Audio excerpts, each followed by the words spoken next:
fellowship, and celebration over the next couple of days. I want to welcome not only our Washington State guests and members, but also guests that we have from Oregon. And Dan, we'll welcome you. You'll be probably our only man present, but you're welcome. You always are. You know, you are always welcome at our I'm event. not afraid. So to start things off, I'd like to call on our convention registrar, State Treasurer Pat Russell, to give us a credentials report.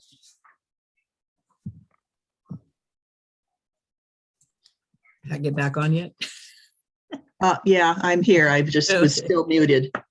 Okay, so this credentials report is actually who registered, not actual attendance, because I'm still working on that.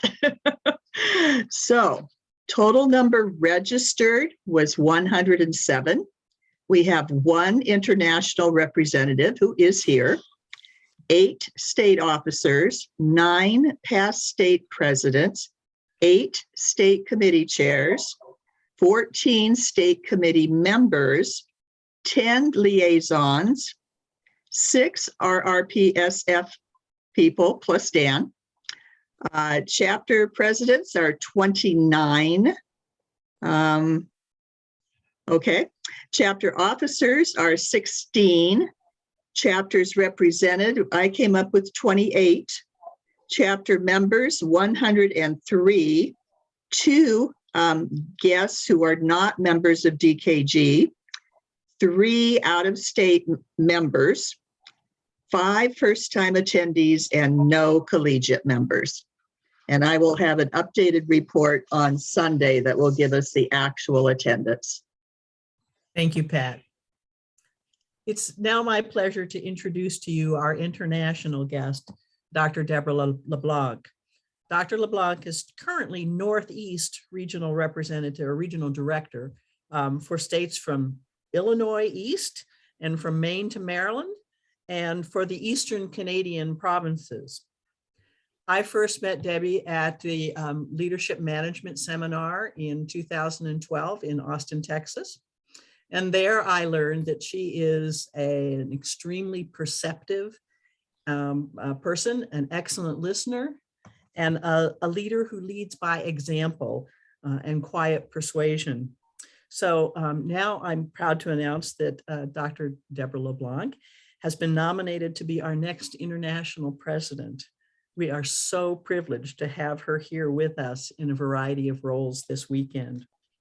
And her first task is to pass on a message from current international president, Becky Sadowski. So Deb. Thank you for such a nice welcome. And it's great to see you again, Pat. That truly was the best class. I'll say that. May I share my screen to show the PowerPoint? Okay, let me go to that. And I'm going to start from the beginning. All right, here we go. Can everybody see that screen? I'm going to minimize myself so that you don't need to see me. There we go. Okay. First of all, thank you, Pat, for that very, very nice warm welcome. And I am so grateful to be here this weekend.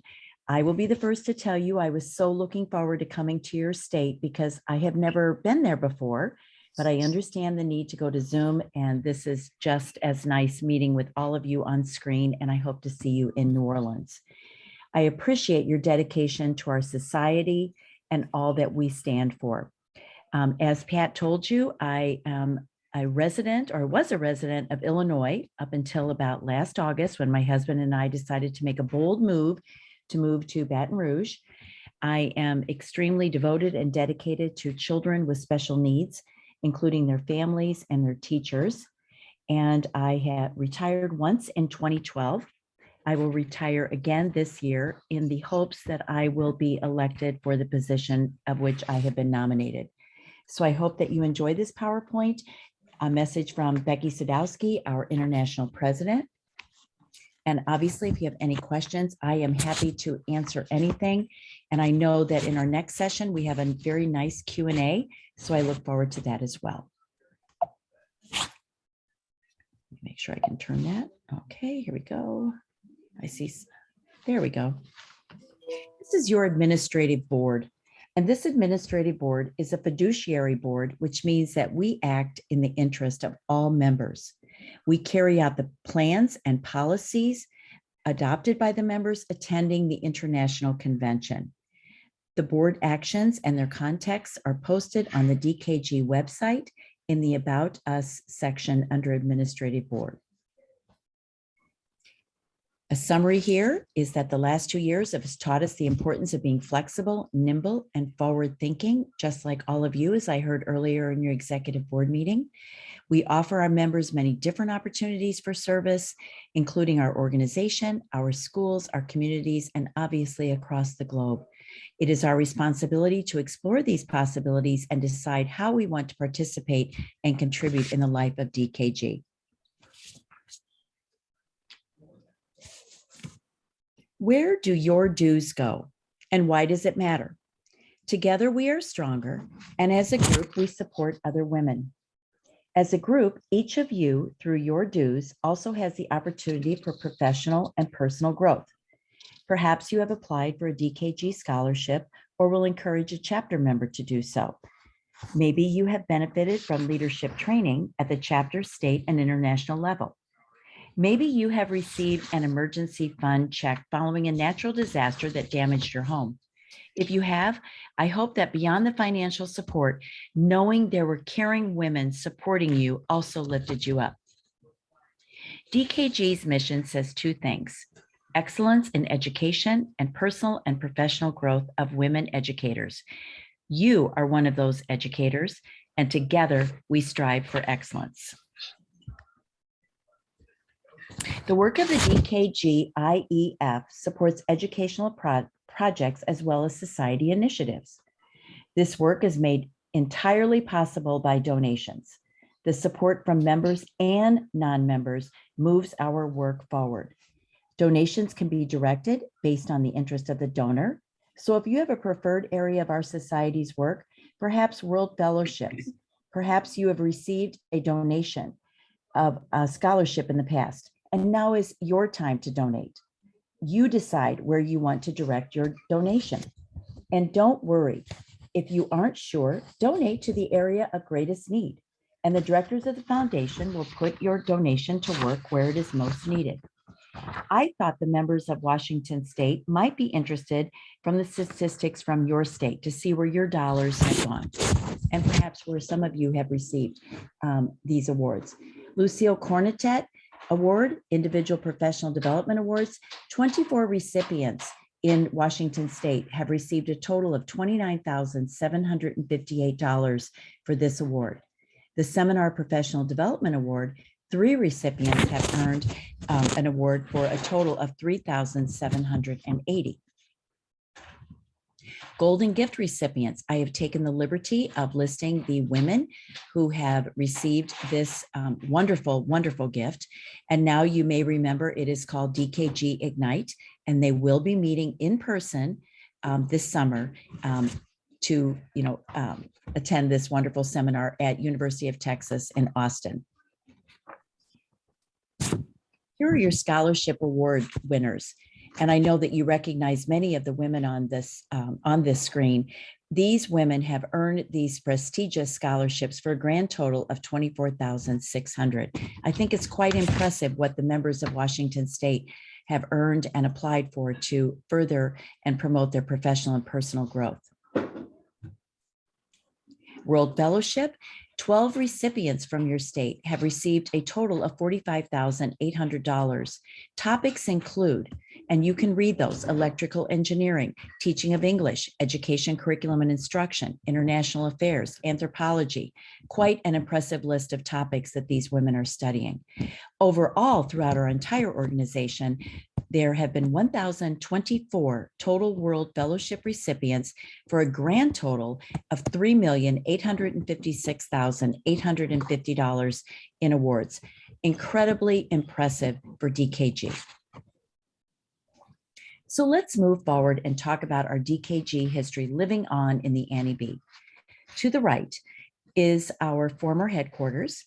And in August 2021, the Administrative Board held a special meeting to discuss the plans and parameters from the move from that current headquarters space with guidance from the SARES Real Estate Advisors in Austin, a commercial real estate advisory team. Based on the current constitution, the board only had 3 options moving forward after the sale of that building. We had to purchase land to build, or construct a building, or lease a space. Since 2021 was clearly a seller's market, while representing all members, the Administrative Board selected the lease option and formed a real estate committee to make decisions with the ability to move quickly. In October 2021, the Real Estate Committee met to discuss the options available within the parameters set by the Administrative Board and a lease term of 2 to 5 years with a renewal option in a space that meets our needs, including the technology requirements. And I will be sharing with you later, but if you'd like to just jot it down, the current address, our new address and current address is no longer the post office box. It is now 12710, so 12710 Research Boulevard in Austin, Texas. If you wish to learn more about the Annie B, you can connect with that website below. The building on the left is an architect's rendition of what the brand new building will be looking like once it's constructed, and we know that that will take quite a number of years. You might be interested in knowing the name of that building will be the Annie B. To keep the history of DKG alive and well in Austin. And I must say that we have met several times with these real estate people that, for lack of a better word, who are putting all of this together, and their respect for Delta Kappa Gamma and everything it stands for and Annie Webb Blanton is quite remarkable.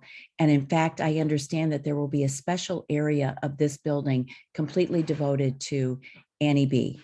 But the fact they're naming the building Annie B is quite a very, very sentimental gesture and very, very kind and thoughtful of them, because DKG will live on forever. So where did all of our items go that could not be stored at our current office? Jane Garner, a Texas State Organization member and retired archivist, submitted a report on the DKG records currently held in the vault at the DKG headquarters.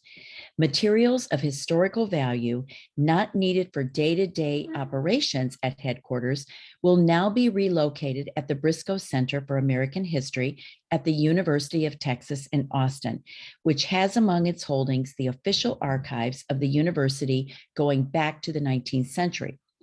The reason the Briscoe Center was chosen was because DKG was founded at the University of Texas in Austin. There are 2 Texas State Organization chapters that have their records at Briscoe Center, including Alpha from Austin and Beta from Fredericksburg. The benefits of relocating the archives to the Briscoe Center include preserving the Society's records permanently in an archival repository in a secure environment, making the records accessible to researchers, clearing the space at headquarters, freeing up headquarters staff the obligation to respond to research questions. You can see the link below for the briscoecenter.org. Please feel free to look that up, and you can find more information about our DKG materials that are located there. Using your voice in 2022. The members of the executive board shall be the president, first vice president, the second vice president, the regional directors, past international presidents, the members at large, area representatives, and the state organization presidents. Members of the society headquarters, professional staff, the parliamentarian, and the state organization secretaries shall serve as members ex officio without vote. The executive board has an exclusive role to vote on incoming officers. Currently, the Constitution does not allow e-voting on amendments. One of the amendments you will be voting on this summer will be one related to e-voting if it is the will of the membership present. The Constitution does allow re-election of officers. In 2020, we elected new members of the administrative board to mitigate potential COVID restrictions on travel. The administrative board voted again to hold officer elections electronically, allowing a state organization president to vote for officers on behalf of the members of her state organization, even if she is unable to travel to New Orleans. If you look at these graphics here, you can see that an in-person attendee at the convention does not vote on elected positions. That would be the position of Pat in your organization. And you must communicate to her, what are your feelings for voting for the information that will be presented? The in-person attendees, any of you, have the right to vote on constitutional amendments. That's a real important piece to understand. Our governing documents, the verbiage for the governing documents open up with this. As members, it is important that we visit the dkg.org website regularly to be informed of society business and important documents. The governing documents of the DKG Society, as you can see going across this screen, I want to emphasize to you, there is the Constitution and the international standing rules. There is the GAP, guidelines and policy procedures. You're going to hear a lot about GAP going forward because the administrative board is trying to clean out information that's in our Constitution and standing rules that is more of a practice rather than something that needs to be followed, such as that. They were previously, but it's better, excuse me, they were previously in the Constitution, but are better in policies and procedures. The proposed amendments can also be found here with the 2022 version. And you will see when you review them, many of the 2020 proposals are in the new version. So for example, here's the verbiage for the key points for proposed amendments 74 to 83. I'd like for you to consider this. This allows for society-wide member engagement in event planning and participation by shifting the responsibility usually carried by one state to conference participants with staff support. This means it allows us a stronger negotiation position when contracting event sites and provide a cost-effective and efficient site for our future events. This also means that the society manages the business and planning for international events. Look at these amendments. This is for Group 4, and it is for proposed amendments 48 to 54. This is an important one, obviously, because this proposal changes the definition of reserve membership. It suggests that chapters have the right to grant reserve membership without a definition of reason. Many chapters now meet virtually, which removes geographic location as a reason for changing member status to reserve. There is a fiscal impact of loss at all levels. Here we go, the 2022 International Convention in New Orleans. Your presence in New Orleans is vital to the continuity of DKG. Be prepared to vote on the amendments to the Constitution. We have 2 incredible keynote speakers. We have a wide variety of presentations, and we have social events. We hope that you will check the website for more details, register for the convention, and be sure to help us meet the block by staying at the hotel and purchasing meals.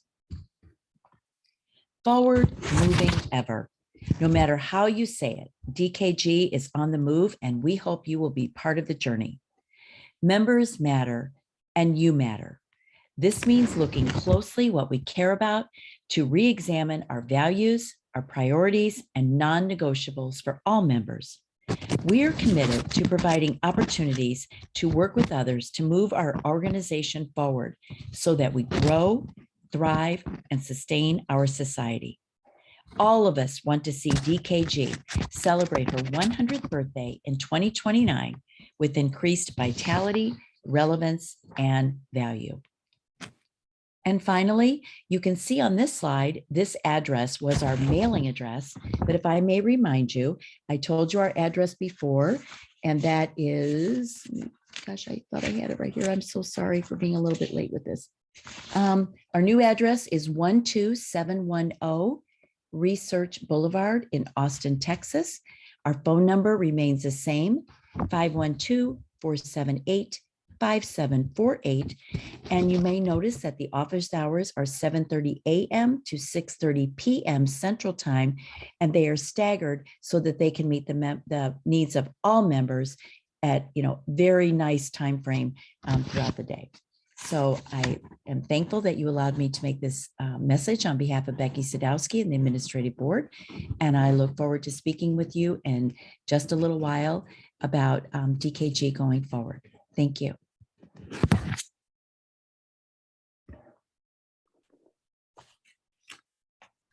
Thank you, Deborah. We really appreciate that. We'll look forward to our roundtable discussion when folks get to actually get to meet you and hear what you have to say about the next couple of years. Now I'd like to introduce our Rainbow Lodge Committee Chair, Lori Fisher, and some of her committee members. Thank you. I'm Lori Fisher, the Kappa Chapter Kent and Rainbow Lodge Retreat Chairperson. Karen, are you ready?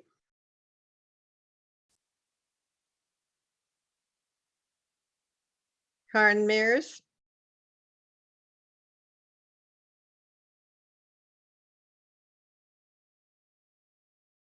I know she's here. Maybe I should go ahead and begin speaking and let her. Karen, you're muted.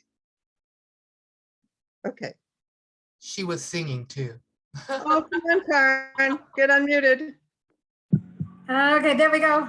Okay.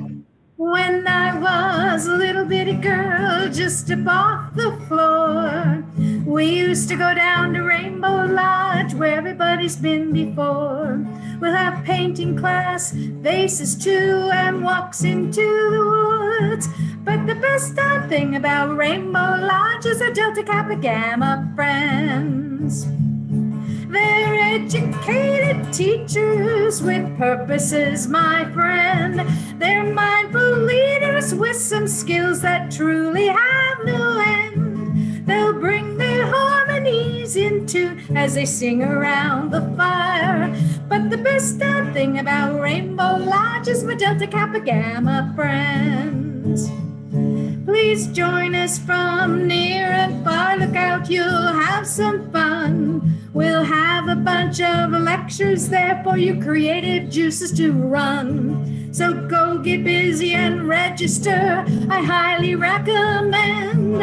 The best thing about Rainbow Lodge is with Delta Kappa Gamma friends. They're educated teachers with purposes, my friend. They're mindful leaders with some skills that truly have no end. They'll bring their harmonies in tune as they sing around the fire. But the best thing about Rainbow Lodge is with Delta Kappa Gamma friends. Oh, you won't regret joining us in June with my Delta Kappa Gamma friends. Thank you, Karen. Thank you. And now I'm muting myself. Thank you, Karen, for singing for us and getting us all excited about our event. Our committee is really very excited to hold this first statewide in-person event since COVID. To be COVID safe, proof of vaccination will be required or a COVID test within 48 hours. Our retreat is titled, Let's Go All In, Affirmations, Leadership, and Literacy. And I'm pretty excited that along with Karen being one of our speakers, we're going to have Dr. Karen Gross, who has written the book, Trauma Doesn't Stop at the School Door. And that's pretty cool because she is going to be addressing what we're concerned about right here in Washington State. And she does it in such a positive way. I think we're going to love her. This retreat will be held on from June 21st to 23rd in North Bend at the Rainbow Lodge. One other thing I want you to know is that if you haven't already heard, Monique has created a form for a drawing in which 5 members will receive 50%, pardon me, no, $50 off of the $250 registration fee. If you intend to attend the retreat but haven't registered yet, please add your name to Monique's drawing.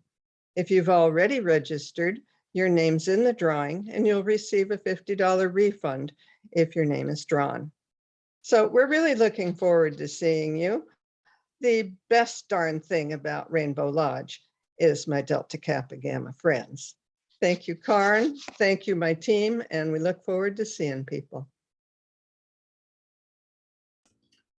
The link to complete the form is in the chat.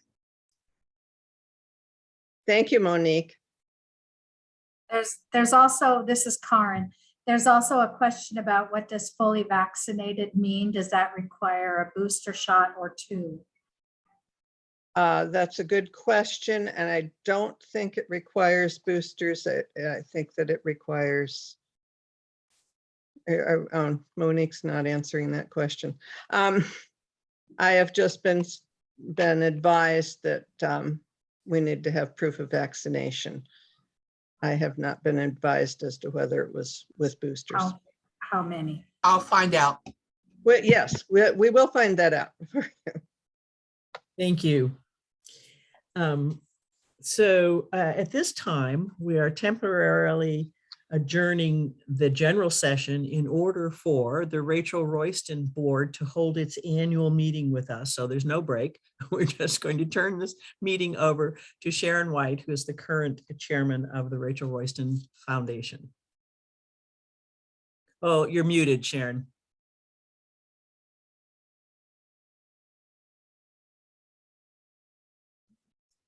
Sorry about that. I am Sharon White, and I'm the chair of Rachel Royston Scholarship, Permanent Scholarship Fund. I'm from Five Chapter, and we have been working hard on this, but we're short on time, so most of it I will give you tomorrow. I'm going to introduce Dan. Oh, heck. I knew I'm going to say it wrong because of Berg, Dan Berg, who has been with us for over 20 years. So it's really bad of me not to be able to just trip that off my tongue. But I understand he has been ill and has lots of things going this weekend. So since he's been our advisor on our portfolio and stuff for over 20 years, I'm going to let him give his first so he can go ahead and do whatever he needs to do this weekend. That's my gift to you, Dan. Thank you. Thank you, Sharon. I didn't realize I had to have quite this wide an audience this evening. So if I sound a little rough, it's because I have COVID right now. I got it on a business trip to Alaska, but I'm feeling much better.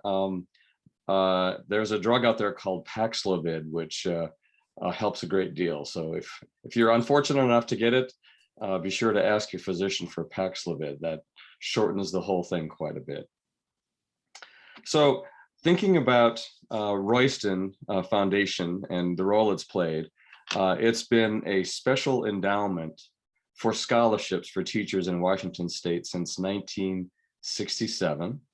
I haven't been involved in it that long, obviously, but since 1967, there have been 448 awards over the years and nearly $1 million in scholarships awarded. The exact number is 970,295, and that's almost as much as the worth of the account. And it just goes to show that if you invest the money in an endowment, it's a gift that keeps on giving. And so I'm very pleased that it's gone this long as an operating endowment, and I'm hoping that we can do it for many more years to come. The performance this year, however, if I have to give a short summary of our performance this year, so far this year we have been struggling a bit with a bear market. Just to give you a brief overview of things, interest rates have risen, and we've also had a bout of inflation. And so the performance since through the end of April has been a little bit shy of a negative 12%. However, we've had a tremendously good 3 years preceding that. And so we have still positive retained earnings. We also harvested profits so far this fiscal year of about $139,000. So let me look at one other thing here, just a moment.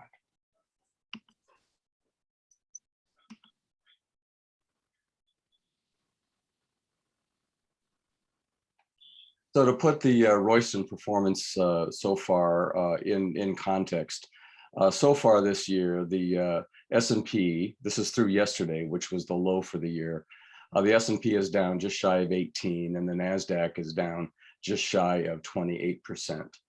And so it's been a little rough start to the year, but we've sailed through these issues before with the Royston Foundation, and we'll be able to do so again. Just a few things that we've been doing in order to preserve the capital of the foundation. We have invested in things in energy. For example, the largest natural gas exporter, Cheniere Energy.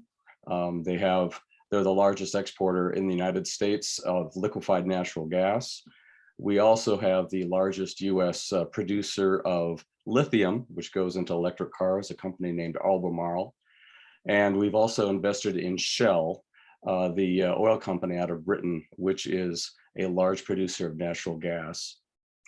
Because of the Ukraine issue, we've also invested in an aerospace and defense index, a cybersecurity index, Palo Alto Networks, which is the largest cybersecurity company in the United States. And also because of rising interest rates, we've increased our exposure to floating rate securities, which do not have a problem in going down if interest rates go up further. So our overall allocation is still roughly what our investment philosophy stands for, which is about a 60-40 split. We have about 59% in the stock market, all of which are dividend paying securities, and a fairly hefty cash position of about 12%. So all in all, we've harvested a lot of gains so far this year. And I'm hopeful that during the course of the remaining of the year, we can not only protect the capital, but also work to get back to a positive performance number. But given the fact that interest rates are going up, I'm not sure that during the course of this fiscal year, we're going to end up with a positive number. Perhaps that might have to wait until the next year.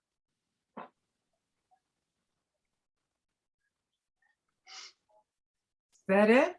That's what I have for the moment. Where's my song and dance?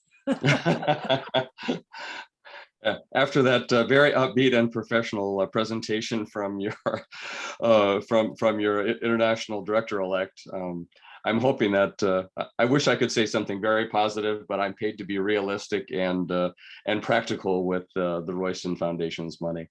Again, what I'd like to say, it's a great privilege to have worked with the Royston Foundation all these years, and coming from a family of educators myself. I know how meaningful it is when those scholarships are given. I know that it can be a life-changing event when you're able to get that added qualification for graduate school, which is what the Royston Foundation is really all about. And he has worked very hard to make sure that we have money in the pot that we can use for scholarships. Unfortunately, it's been not a great year for donations. I think we only had $400 and some odd donated this last year. So the rest of what we used for our scholarships came out of our investments that Dan takes care of for us. Yes. Did you want me to do anything else, or would you like me just to finish it tomorrow? If you want to just give the name, go ahead and give the names of your recipients. We'll do the pictures tomorrow. Okie dokie. We gave 3 scholarships The first one went to Dorothea Dawn Fredrickson from Walla Walla. She's working on Washington State University with a master's in education, language, literacy, and technology with endorsements in bilingual education and English language learners. Our second scholarship went to Deborah L. Hull from Silverdale. And out of Eastern Washington University, she's working on a master's in school psychology education specialist. The last one went to Amy Sue McLaughlin from Kennewick. She's at Washington State University and is working on a doctorate in educational leadership. All right. Thank you, Sharon. Anybody have any questions or things? And then if not, then that part of the annual meeting will be closed. And we'll just pick up, we'll adjourn it for, we'll put it in recess until tomorrow and I'll finish it. Okay. Thank you. Thank you, Dan. Yeah, thank you. Take care of yourself. Yeah, thank Yeah. you. I'll be fine. If the Royston board members have any questions and follow-up, please send me an email and I'd be glad to discuss it with them over the weekend or next week. Okay, great. Thank you very much. Yeah, thank you. Take care of yourself. I'll be fine. Thank you. Thank you, Dan. Thank you, Sharon. Yeah. We look forward to meeting your recipients a little bit further at tomorrow's awards assembly. And so the general session is now reconvened. And the first report will come from Monique Harrison to talk about the convention.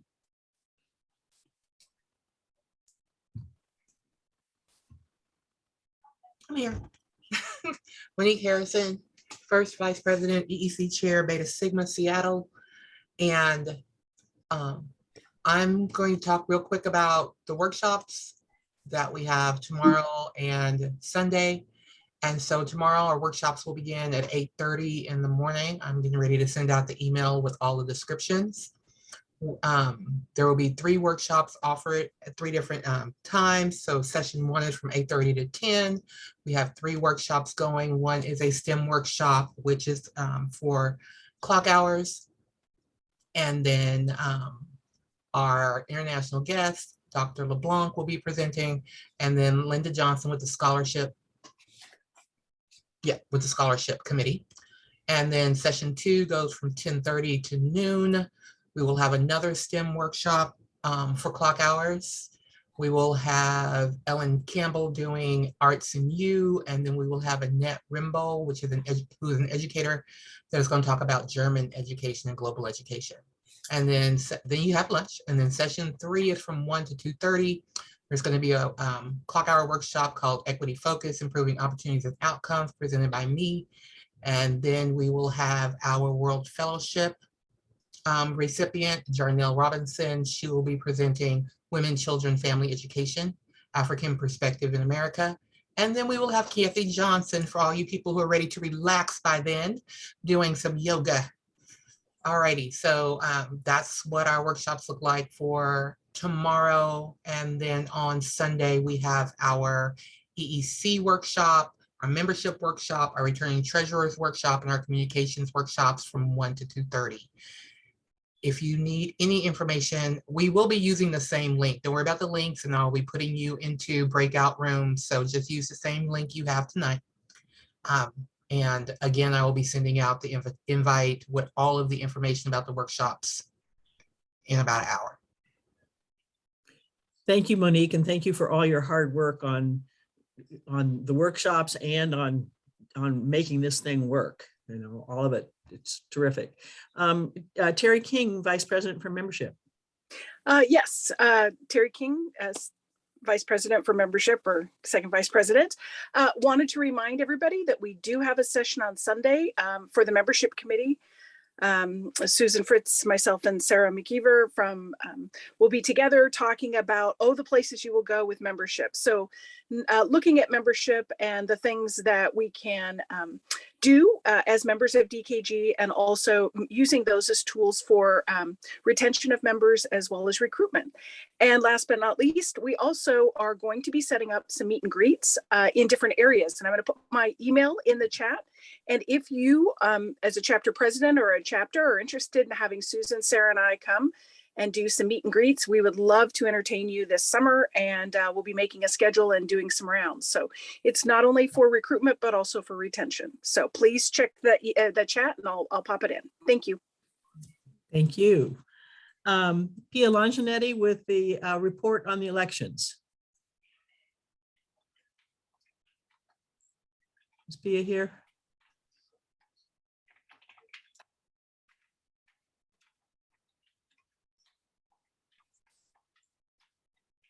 Oh, I do not see Pia as signed in, so I will just say that Sharon White was elected to return to the Rachel Royston board for a 5-year term, and Marion Palmer from Ada Spokane was elected for the nominations committee for a 3-year term. Candace Rutherford with communications. Hi, Candace Rutherford, Communications Chair, Kappa Kent, and I wanted to just talk briefly about our website, how Mary Lou's been doing a wonderful job updating. Sorry, my son and my child in the background here. Want you to check it out, and if you have any information that you want updated on the website, go ahead and contact Mary Lou. I also want to emphasize the importance of actually opening newsletters that are sent to you in a timely manner.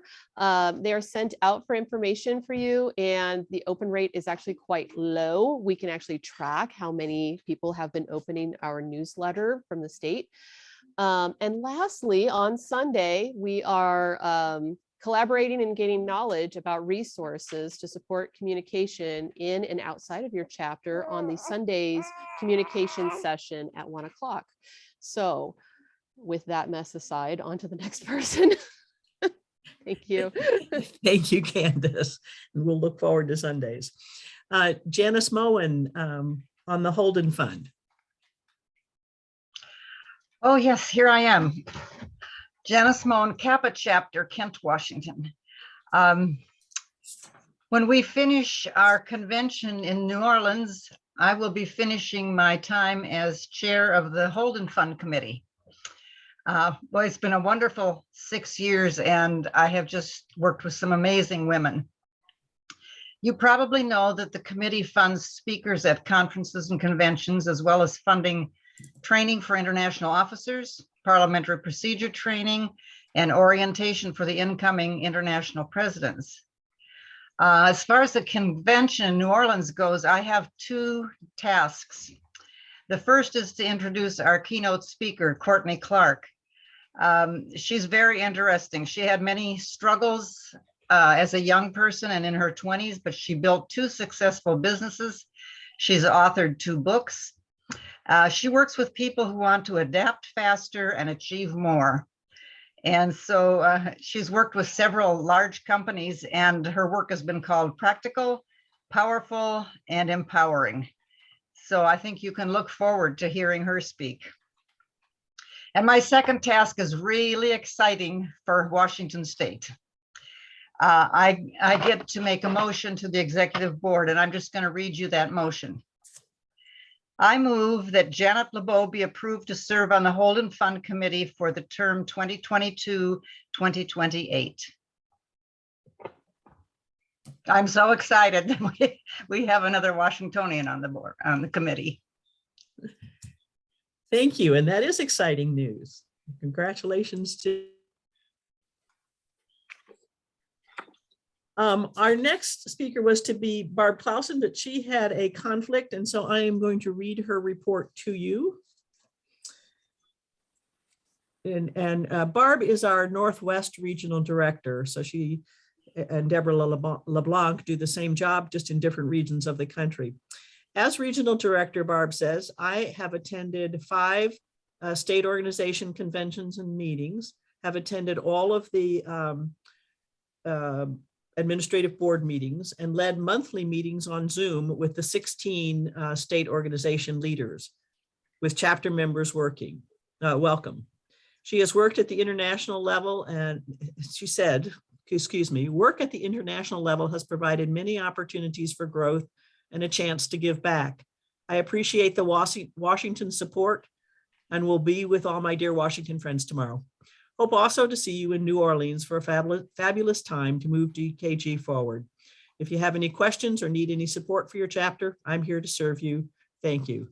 Please also mention, she says, the importance of studying the amendments before you go to New Orleans. So that's what Barb has to say. And finally, Terry Deem has a few comments about the International Convention.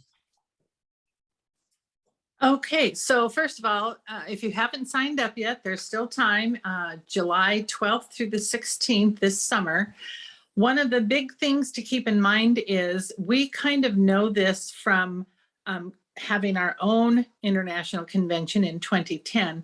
There's a lot of work to do and a lot of jobs that need to be filled. And International and New Orleans are asking us to really help with the volunteer portion of it.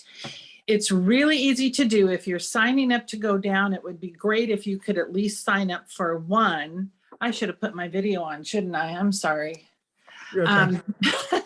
But anyway, it would be great if you can at least sign for up for one of the many jobs, and it's super easy. You can go to the DKG.org website. You don't even have to sign in. You can do it right from the very first homepage. You click on the events tab at the top, and then it will show you New Orleans Convention. So touch on that particular box.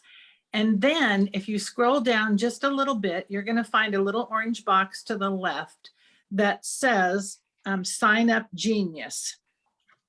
And you literally touch that box and it will take you to the Sign Up Genius website, where it will list every activity that they need volunteers for. It'll show you how many volunteers they already have, how many they need. It tells you what the job entails. And if everybody could sign up for just one of those particular things, one session somewhere, it would be fabulous. So there's super amount of jobs. It can be, if you really don't want to miss a session, for instance, then sign up for the room hospitality people, because that will be the person who, make sure there's plenty of room for everybody to sit and all that sort of thing. But everything in there is right there on that page for you to peruse and pick up a little spot to help out. It would really be helpful. Our convention was so successful, and we hope that we can help New Orleans be that successful too. And you'll still see me in the marketplace because I'm on that committee again. I'm not in charge of it, so that's good news. But anyway, that you'll find me there a number of times. There's lots of, I think we were up to 16 different vendors. So jewelry, a whole bunch of different things. Much more impressive than Portland, because people are starting to feel more confident about coming out of COVID and so forth. So hope to see you there. Thanks, Pat, all yours. Thank you, Terry. I just have a couple of quick announcements, just to let all of you know and to encourage you to think about this. If you're somebody who has some halfway decent Zoom skills and are interested in serving, the state is still in need of a technology liaison. And, Monique and Terry and Jeanette have been doing that for us, but really we need to allow them the time to do their jobs. So we have an opening for a tech liaison for this next year. We also are advertising for a state treasurer beginning in the 24-25 year. They'll get to shadow Pat in the year before that, so that all of their questions can be answered. And we still need one more member on the membership committee. So looking for some folks there. Now, having said that, not too bad, we're 5 minutes over, but immediately following this session, you all have the opportunity to have an informal roundtable discussion with our international guest, Dr. Deborah Leblanc, and she is going to talk to us a little bit about her vision for DKG and be open for questions and answers. So join us there. This meeting is adjourned. Whoa, whoa, whoa, whoa. I have an announcement. Pat has an announcement. I have an announcement, and it isn't about take my job. I forgot to mention and put it on the agenda somewhere. Every spring, I'm supposed to address the matter of dues every year. Do we need a dues raise? And we are doing quite well because of COVID. So no, we don't. But I have done my due diligence by stating this to you. Okay, thank you. Thank you. Is there any further announcements? Great. This meeting is adjourned. We'll see you at the round table.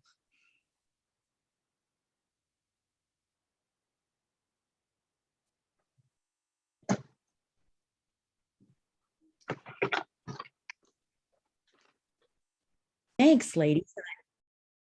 Oh, you're going to record this? So this is going to be like history? Okay, that's perfectly, no, you're perfectly fine. Nope, you're perfectly fine.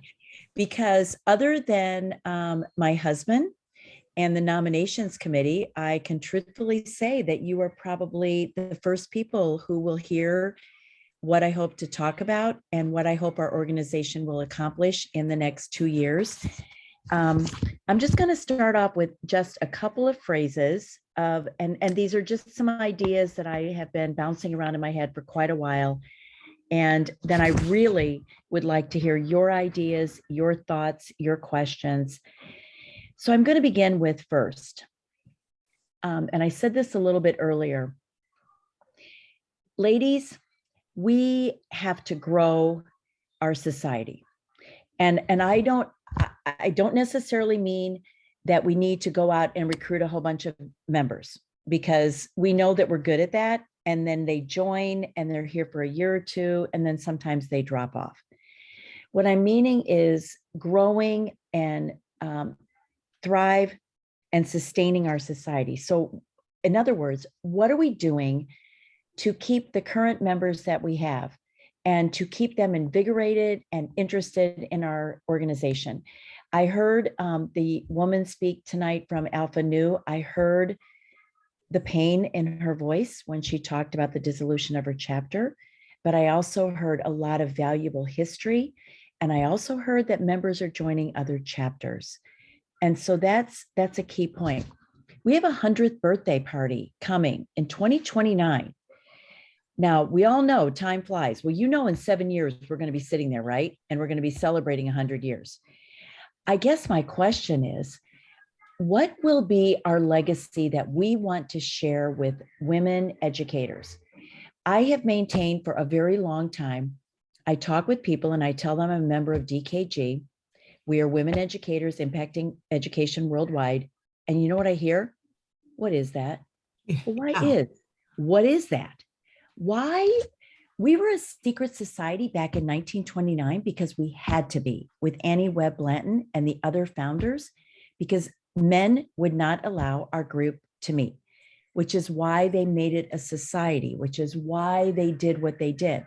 Well, fast forward to 2022, we are relevant, even more so than ever, for supporting educational issues and children, their families, teachers, the whole organization of education. I'm trying to just talk about the need to be a viable force for women educators, and why in the world would you not want to belong to DKG? Just if somebody can give me that answer, I'm all for it. As I said a little bit earlier, we members, we matter. Members matter. And how do we organize ourselves to cultivate and really realize how important we are now more than ever, and provide opportunities for women across the world to be the best educators they can be? So that's where I'm starting at. I'm passionate about DKG. My entire family, anybody who knows me knows that I love DKG. I eat, sleep, drink, everything. They even said something the other day about administrative board. Barb Clausen can tell you this. We drank the Kool-Aid, and the Kool-Aid is delicious. It is a refreshing drink of support, invigoration, motivation, inspiration, every shun word that's out there. So I welcome your ideas, your questions, your thoughts. We are moving forward, and I believe that with our vision and our purposes, we can and already have made a difference, but we can make an even bigger difference in this world. So I would like to open it up to your questions and your thoughts. Any ideas you have. I am fantastic at stealing, but I'm really much better at giving credit. So I will try to write your name down, and I know, oh, did you stop? Oh, you are recording. So then I can go back and hear it myself. But I welcome anything you wish to share.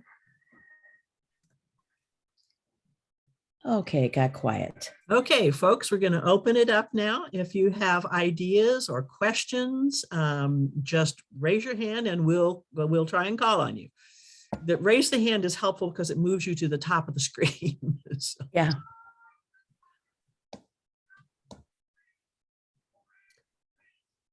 I'm going to put a hard one out here in front of you. Thanks, LMS sister. Sorry.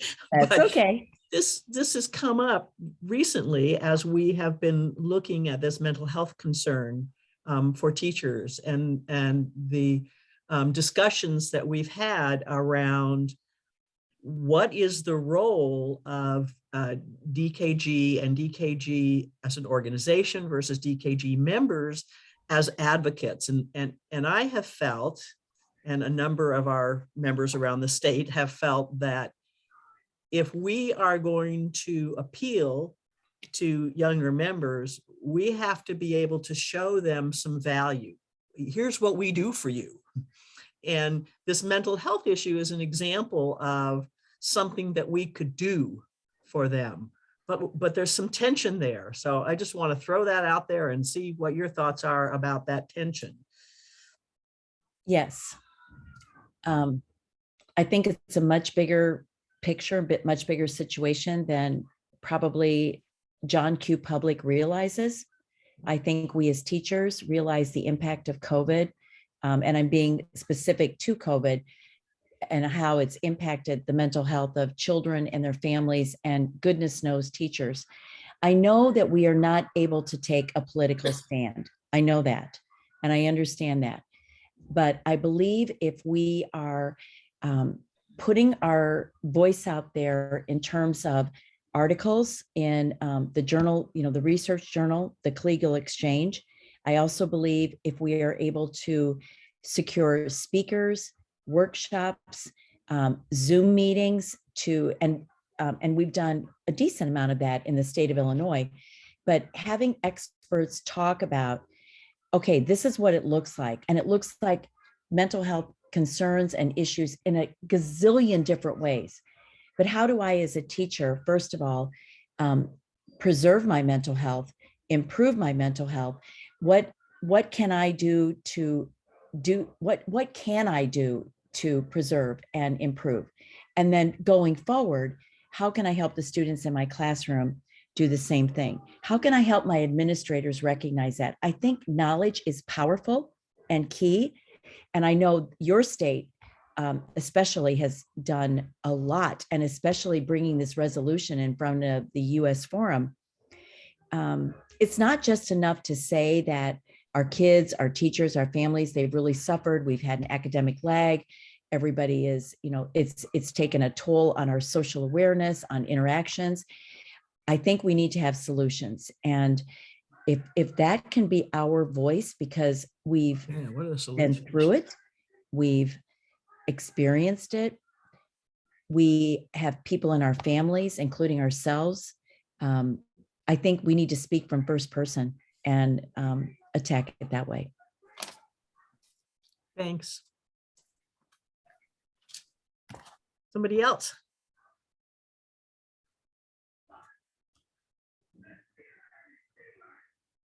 I know you're not shy women, so. Hi. Nancy Shane. Yeah, I'll ask a hard question too. I'm having trouble figuring out what it means for it to be political. Mental health doesn't seem to be a political issue at all to me. Perhaps the funding of mental health mitigations possibly could be considered political, but as far as educators are concerned, it is such a dire need. I'd like to hear your thoughts on that. You are absolutely correct. And what I meant by political is several times in the past, members have asked why we cannot make a statement about a particular situation. And I remember when I was state president, this happened, and we were very clearly told there could not be a political stance related to it. So I guess that's what I mean, but I'm not saying, I think, in my opinion, I think everybody would pretty much agree that yes, we have been hit hard during this pandemic with mental health concerns on all fronts. Just being careful of that line that we're walking, that we don't veer off into that political because of, for example, what if I was an individual who didn't believe in vaccinations?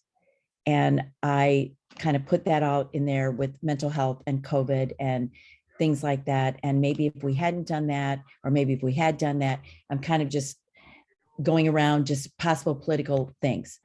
But I don't see any reason why we can't talk about the mental health issues, the making people aware of what our teachers, children, families have gone through, remedies that we hope would happen to help reduce those situations. I'm still working in a school, and I don't know about you, but in my role as special ed, referrals are sky high. Children are hospitalized for mental health issues. Parents literally are crying on phone calls. And that's a big concern. And I think DKG could have a very powerful voice in talking about that, because I hope this is not insensitive, because I'm really veering off of COVID. But a few weeks ago, a lovely country singer took her own life. And I heard a lot of people talk about what we never talk about is mental health. And I heard someone else say, if I break my arm, you never hesitate to ask me what I did to my arm. But if I have a mental health issue, you may or may not ever know that. So you would, if you ask me how I am, I may tell you I'm okay, but I'm not okay. And I think that we as educators can put that voice out there, put those real situations out there. We could put a million scenarios out there, but better yet, I firmly believe that we have viable solutions that could help these individuals who are struggling with this situation. And I often don't hear that. I hear a lot of people lamenting about it, want about everything about it. And that's all I hear. I don't hear solutions. So what could we do as educators? Because we're smart, and all of us on this screen have come up with 1,000 solutions to problems that the most brilliant people in the world could never solve, but yet we can. So I think that. Thanks. Sharon, you need to unmute. Okay. I guess what I wanted to say is that I taught kindergarten and even went out and taught in the prison. I think teachers, if you're still in the classrooms, can kind of toss in coping skills on different things without any particular person being thought of, but just general 5-minute fling on coping or their own stories. This happened to me today and I was so mad and this is how I handled it. I mean, you can share those kind of things with kids and it makes much more sense to them than reading it in a book. And teachers, And even some retired teachers are the first people to notice that something's wrong with the kid, generally speaking. We may not Absolutely. do anything about it because I know you're slammed to the wall and you don't think it's your business. And some parents liable to get unhappy. But I think you can gently give kids skills I to agree. work in this world, especially after COVID. I mean, that just slammed 2 years worth of kids' development. So I I think agree. that's what the schools need to be doing now, is giving them coping skills. Agree. Sorry. Complete. No, don't be sorry. I completely agree. You're Thank right. Thank you. Marge. Beyond, oh, I am unmuted. I really, and I apologize, I don't want to beat a dead horse, but I'm really also having a hard time between what is to be an advocate like Annie Webb Blanton, who was, I just looked up again about, she was a political leader. She did, she was very active in moving ahead for rights for women. And so, when our purposes are to endorse and to initiate, for the cause of women and children and education, I understand, and I do understand that this is a divided nation, that you have to be very careful about not splitting up people. And, we don't want fights in our chapters or anything, but I'm just kind of disappointed. I think that where we stand is very wishy-washy, and that's not how this organization started. So there's my opinion. I appreciate that. Thanks. Monique. Okay, I have a couple.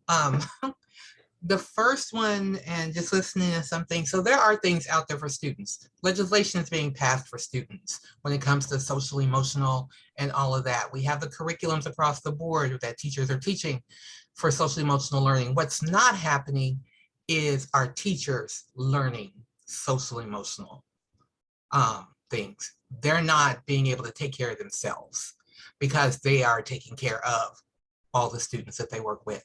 So that's where I believe our focus as educators is supporting the educators. So that's my take, that's my say on that. So whether it's political or not, we need to find a way to help our teachers understand their social, emotional, and mental health pieces, and how do we support them. My second thing, which is going to take me to another completely different subject, which I want to get on Deb's mind, is, and this has been an issue for me, and she knows this because we were on the International Communication and Marketing Committee together, is when you look at the DKG international website and you go through all the committees, there's only been 1 year in the past 5 years where there were 2 African-American people on all those committees. When you look at the pictures now, there's only one, because I'm no longer on the committee.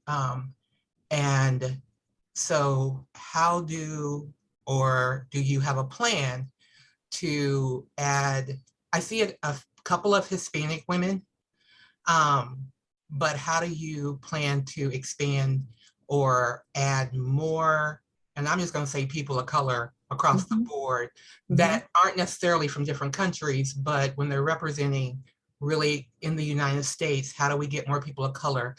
I know there are more on the East Coast that are of color versus definitely the West Coast and everything. But as you think about, as you're filling committees, are you thinking about that? Yes, I am, Monique. And this is the process that I learned happens. So we have 22 committees, and I will first be looking at all of the women who completed an application to be on a committee. That's the first step I take. That doesn't mean I have to take, or, it doesn't mean I have to take all of them. Then I'll be honest with you, Monique, after that, I will be looking for women to serve on committees. And what I have already done prior to my training piece of learning, I knew people applied for committees and chair people and all that stuff. I knew that. But I made a very long list of people that I have met across my life in DKG and how they impacted me. And yes, there are women of color on that list. There are women from Latin America, from Europe, Canada, who at times are underrepresented on our committees, often underrepresented. But frankly, I thank you for bringing that to even more so to my attention. I had it here, but now I'll have it here. So thank you for that. And obviously, I would venture to put this out there to all of you ladies. If you know of anyone that you think might be interested in being on a committee and you don't know if they applied or not, if you would either ask them or send their name my way, because I'm perfectly fine with calling somebody. But yeah, it's really important because we are an international organization and we are also an organization of diversity and inclusion. And we need to walk the walk about what we're doing. We have time for just maybe two more. So Jess and then Sarah. Hi. So my first one is kind of just a comment going to the mental health is someone in the trenches, someone who took a year sabbatical from teaching for my own mental health because I would not have lived the remainder of the year if I had continued working. The very last thing a mentally unhealthy teacher can do is teach coping skills and mental health skills to their children because they don't have them. You can't teach calculus if you don't know calculus, and our teachers don't have that. And that leads me into not so much a question, but more kind of as someone young in the trenches and, you know, I'm part of DKG and I'm here. We've always talked about DKG is for our, you know, women, children, and education.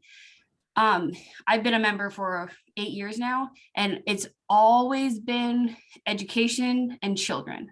And I think a big change that needs to happen is we need to take a different road and start looking at the women and what do women need right now. Yes, we're in education. So yeah, we want the PD, we want to know about STEM, we want all this stuff, but we also need to, what can we do for you just as a woman? Because we are women outside of educators. Like I'm also a mom, I'm a wife, I'm a Christian, I'm all these things. I'm not just a teacher. And so that's just my idea that I wanted to share, is that we need to look at the women's side of DKG.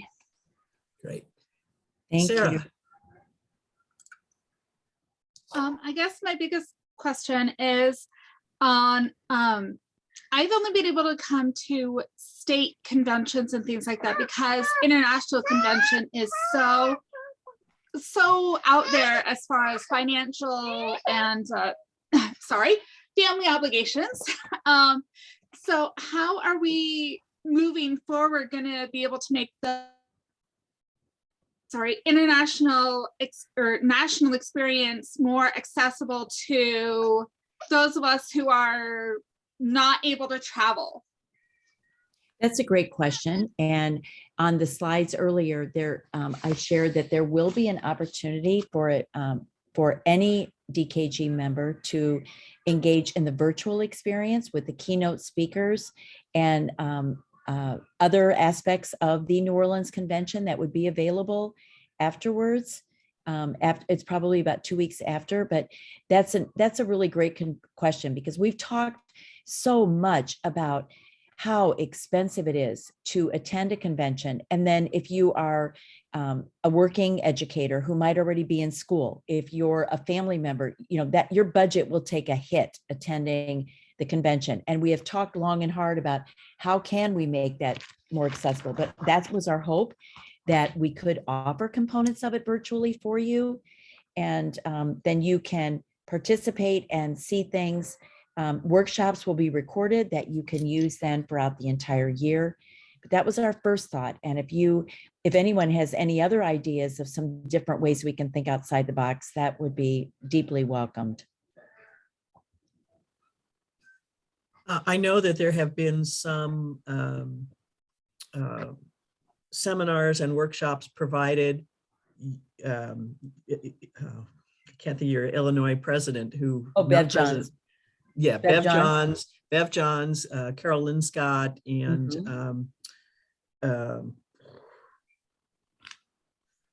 Elizabeth. thanks. Oh, Thanks. yeah. Elizabeth. I did not jump in. have been putting together some seminars that have been well received, I think, and I think that's an avenue that folks could look at. I want to give Deb a thank you for her time. The celebration of life starts in 10 minutes. So we have a little bit there. If Deb wants to stick around for a minute or two, but I wanted to give you folks the opportunity to take a quick break before the celebration of life. And it's coming up at 8 o'clock. So thank you very much. And thank you, Deb. Pat, I'm going to take the liberty of putting my email in the chat. Great. If any of you would like to email me and have a conversation or just share with me your ideas, I'm very open. I'm busy like the rest of you, but I live now in Louisiana, so I'm Central Time. So I would be happy to talk or chat with you in any way to hear some ideas that you have. And I'm an open door, so I welcome your thoughts, because as we put together this biennium, it's about you. It's not about me. It's about all of you. And I welcome any ideas that you have. Well, we just have a comment in the chat about expanding our use of the DKG YouTube channel. So that's a good idea. Right. Deb has a presentation tomorrow morning at 8:30 our time. And she will also be speaking at our awards assembly. So we will see some more of her. Thank you. Thanks, Deb.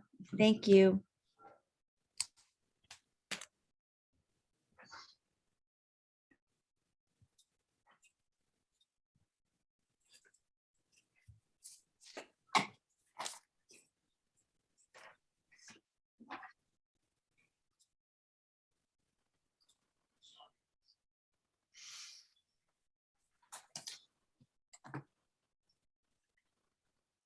Monique, we can end the recording.